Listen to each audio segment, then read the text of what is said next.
Hi, it's Hector again here at Shaler Honda. Today we're going to be discussing how to reset maintenance items.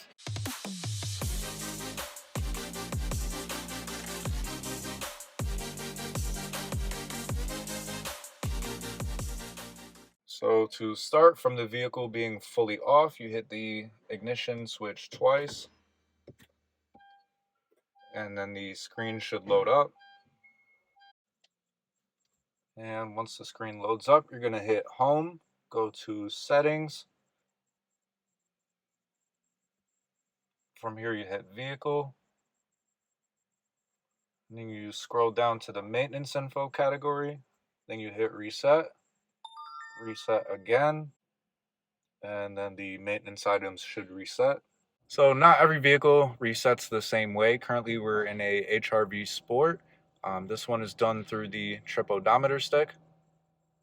So using the trip odometer stick up here, we're going to go through trip A and trip B until oil life is shown. Then we're going to hold the trip odometer stick down. And then whatever service is showing will start flashing. Then you're going to hold the trip odometer stick again.